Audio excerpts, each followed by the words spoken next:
लोग वनडे में भी शतक, 2020 में भी शतक बनाते हैं ना, तो भी 90 के बाद में टुक टुक करते हैं, एक एक रन ले लूं, एक एक रन ले लूं। भाई इस मामले में डेंजर खेलता था। तू 195 पे खड़ा है, सिंगल सिंगल ले ले, वरना मैं बेट मारूंगा तेरे, मैं छक्का मारूंगा। फिर मुल्तान को अपने इसलिए भी याद किया जाना चाहिए कि वीरेंद्र सहवाग ने वहां पर 309 रन बनाए थे। कितने रन बनाए थे? फर्स्ट इंडियन क्रिकेटर जिसने 300 रन बनाए थे वो कौन है? कौन है? वीरेंद्र सहवाग। कितने रन बनाए? कहां पर? इसलिए अखबार में अगले दिन लिखाया मुल्तान का सुल्तान। तो मुल्तान का सुल्तान किसे कहा जाता है? किसे कहा जाता है? उस मैच ने पाकिस्तान के एक बहुत फेमस क्रिकेटर का करियर बर्बाद कर दिया था।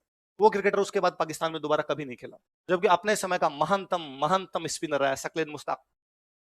सकलेन मुश्ताक पाकिस्तान का आज दिन तक, और पाकिस्तानी दुनिया की हिस्ट्री का एक बहुत बड़ा स्पिनर रहा है। ये दूसरा तीसरा जीती बॉल है, ये सबसे पहले सकलेन मुश्ताक की फेंकी, उसी के इजाद की हुई सारी चीजें। सकलेन मुश्ताक का उस मैच में करियर बर्बाद हो गया।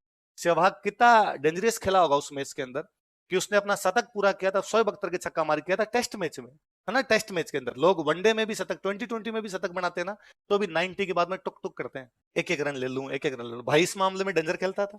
जब वो 200 पर पहुंचा तो वापस तेंदुलकर था सामने नॉन स्ट्राइक पर, उसने तेंदुलकर को कहा कि मैं छक्का मार के दो रन तक पूरा करूंगा। तो तेंदुलकर ने उसको कहा कि जस्ट पिछले मैच में ऑस्ट्रेलिया के खिलाफ तू 195 पर आउट हुआ था, पता है क्यों? क्योंकि तू छक्का मारना चाहता था और बाउंड्री पे कैच आउट हो गया था। हम तो 150 पार कर लेते हैं तो टुक टुक करते हैं, तू 195 पे खड़ा है, सिंगल सिंगल ले ले, वरना मैं बेट मारूंगा तेरे। तो सहवाग कहता है कि मैंने सिंगल सिंगल लेके 2 रन तक पूरा किया। अब मैं आ गया 13 शतक पे, वापस सामने तेंदुलकर खड़ा है। मैंने तेंदुलकर को वापस कहा मैं छक्का मारूंगा। तेंदुलकर ना दिमाग खराब है, तू पहला इंडियन है जो 300 बनाएगा। आज तक कोई इंडियन 300 तक पहुंच ही नहीं पाया। आज दिन तक का इंडिया का हाईएस्ट स्कोर लक्ष्मण का है 281, और तू यार 295 96 पे खड़ा है और तू कह रहा चक्का मारूंगा। उसने कहा अब देखो मैं 295 पे आउट भी हो गया तो भी सबसे बड़ा इंडियन, सबसे अधिक स्कोर वाला इंडियन तो मैं ही होऊंगा, पर मैं छक्का मारूं। तेंदुलकर ने कहा नहीं तू छक्का नहीं मार सकता, मैं खड़ा हूं, मैं आदेश दे रहा हूं, तेरा सीनियर प्लेयर, तू छक्का नहीं मारे। तो उसने कहा एक सर, यदि अगले ओवर में सकलेन मुश्ताक आया तो मारूंगा, सकलेन मुश्ताक नहीं आया तो आप प्लेयर का वो देखो कितना खतरनाक है, वो कह के मारता है कि मतलब ये बॉलर आएगा तो मैं छक्का मार दूंगा। आप इंटरनेशनल क्रिकेट खेल रहे हो, किसी बॉलर की सरेआम में धजियां उड़ा रहे हो, किसको लगाओ मैं मार देता हूं।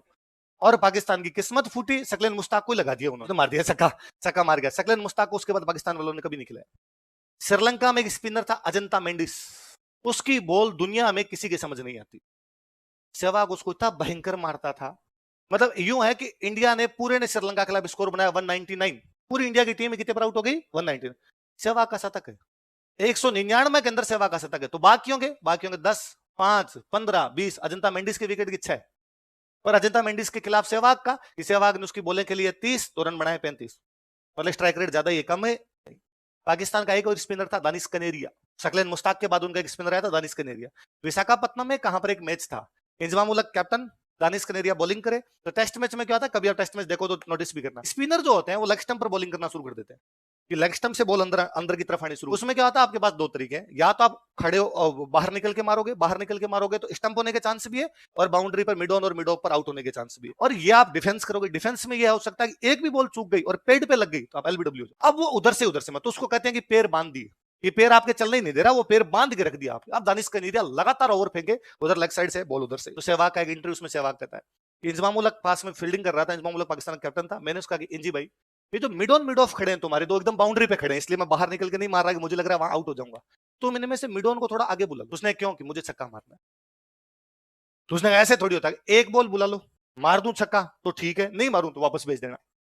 होता क्या, कप्तान जब भी फील्डिंग चेंज करता है तो बॉलर से कह के करता है, और चल एक बॉल के लिए बॉलर से क्या पूछे हम, और एक बॉल में ये कौन सा छक्का मार रहा है, इसके मन की भी हो जाएगी। उसने मिडोन आगे बुलाया, सहवाग ने अगली बॉल पे छक्का मारा, तो वो दानिश कनेरिया जैसे बॉल ऊपर के दानिश कनेरिया को लगा मिडोन पे कैच हो जाएगा, उसने पीछे मुड़ के देखा तो वो तो बेचारा पास में खड़ा था।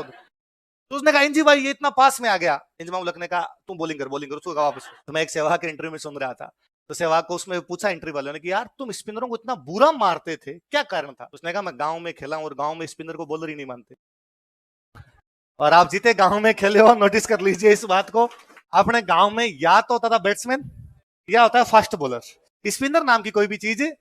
और मान लो यदि कोई कहता कि मैं स्पिन करा रहा हूं तो सामने जो बैटिंग कर रहा होता वो कहता अब आ तू मैं देखता हूं, है ना। मतलब फर्जी से फर्जी बैट्समैन जिसने कभी 10 रन नहीं बनाए थे वो भी राजी हो जाता कि अब वो इधर उधर देखता किधर मार दूं, किधर भी मार सकता हूं। तो स्पिनरों को तो मैं बॉलर भी समझता। तो मुल्तान बहुत फेमस जगह है, उस मुल्तान का एक सेनापति आया था, उसका नाम क्या था? क्या नाम था? फरिश्ता कहता है कि आइनुल मुल्क मुल्तानी ने जालोर पर अटैक किया, कानड़ देव ने सरेंडर कर दिया। कानरदेव ने क्या कर दिया, और आइनुल मुल्क मुल्तानी ने आगे समझाया उसको, समझाया, सरेंडर क्या कर दिया, समझाया उसको कि क्या पड़ा रहा लड़ाई में, फालतू में लड़ाई करोगे, वो दिल्ली का राजा है, बड़ा राजा है, लड़ोगे, तुम्हारा नुकसान उसका नुकसान, इससे अच्छा दोस्ती करो, मिलजुल के रहो, और तुम उसके पास चल और उससे चल के बात कर ले। और कहता है कानरदेव ने लड़ाई नहीं की आइनुल मुल्क मुल्तानी से, वो आइनुल मुल्क मुल्तानी के समझाने पर दिल्ली चला गया, और दिल्ली जाने के बाद में वहां अलाउद्दीन के दरबार में बैठ गया जाके। लेकिन एक दिन अलाउद्दीन ने भरे दरबार में कहा कि हिंदुस्तान में कोई भी हिंदू राजा नहीं है जो मेरे से लड़ सके। तो कानरदेव खड़ा हुआ, उसने कहा, ऐसे स्टेटमेंट नहीं देते अपने। अलाउद्दीन ने कहा कौन है जो मेरे से लड़ सकता है, उसने कहा मैं। तो अलाउद्दीन ने कहा पक्का, उसने कहा हाँ। तो इस बात पर वो वापस आ गया और उसने जालोर में आकर लड़ाई लड़ी। ऐसा फरिश्ता कहता है। कौन कहता है कि उसने चैलेंज किया था, कोई हिंदू नहीं लड़ सकता, इस चैलेंज को एक्सेप्ट करने वाला राजा कौन था? लिख लो, अगला कारण लिखो। फरिश्ता के अनुसार, अकॉर्डिंग टू फरिश्ता, फरिश्ता इतिहासकार का नाम है। ये मत समझना कोई भगवान की तरफ से भेजा हुआ आया फरिश्ता, पापा की परी होती है, पापा का परा आया कोई